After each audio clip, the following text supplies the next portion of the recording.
Autrefois, on quittait la campagne pour aller travailler en ville. Aujourd'hui, beaucoup de Français fuient la ville et vont vivre à la campagne. La qualité de vie à la campagne serait-elle meilleure? Sabrina Philippe, vous êtes notre psychologue. Alors, vous allez essayer de nous faire part des avantages, peut-être, de vivre à la campagne aujourd'hui. Oui, alors il y a forcément des avantages. D'ailleurs, on assiste à un mouvement global de migration vers l'espace rural. On va les appeler d'ailleurs des personnes qui migrent comme ça, des néo-ruraux.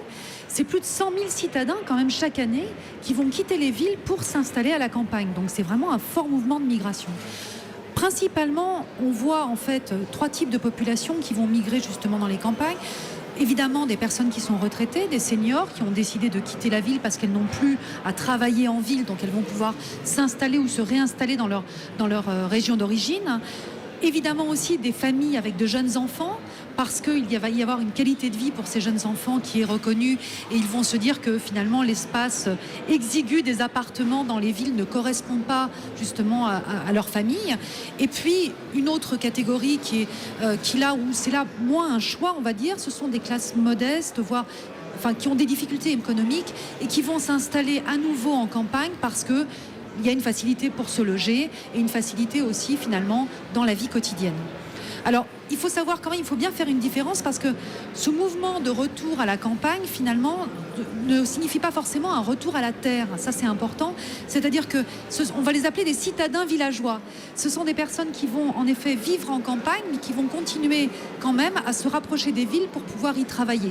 Donc, c'est pas parce qu'on se déplace finalement pour vivre à la campagne qu'on va avoir une activité agricole. Ça, c'est important de le souligner aussi. Alors, les raisons invoquées la plupart du temps, majoritairement à 78%, ça va être le choix de vie, la qualité de vie. Et fuir le stress. Exactement, c'est ce dont on va parler. Et puis quand même pour 41% des personnes, ça va être le logement. Parce qu'il est bien entendu, encore une fois, les logements sont de plus en plus chers en ville, on le sait. Les espaces sont de plus en plus petits et c'est de plus en plus difficile de vivre aussi dans de bonnes conditions au sein de la ville. Alors, quels sont les avantages finalement de cette vie à la campagne? Il y a trois types d'avantages principaux qui sont évoqués. Tout d'abord, la santé, ça paraît logique en réalité. L'air, évidemment, l'idée que l'air, la pollution est moins présente et que l'air est meilleur à respirer. Donc ce sont des raisons qui sont invoquées le plus souvent. Le stress, évidemment, le stress qui va être moindre, vous en parliez Jean-Marc, parce que évidemment, il n'y a plus ces embouteillages, cette pollution, ce nombre quand même assez important de personnes que l'on croise en ville, dans les transports en commun, ce stress lié au fait de courir derrière un RER, un métro.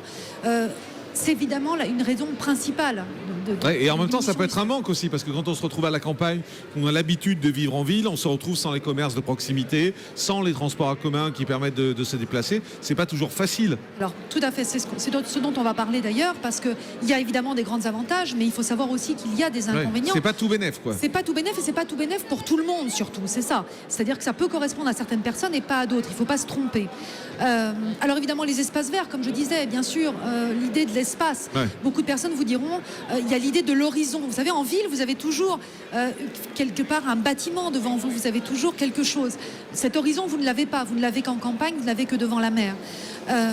Évidemment, pour tous ceux qui sont sportifs, c'est la possibilité de pratiquer une activité sportive très facilement, ce qui est beaucoup plus difficile en ville. Vous pouvez faire du vélo, vous pouvez aller courir très facilement en sortant de chez vous.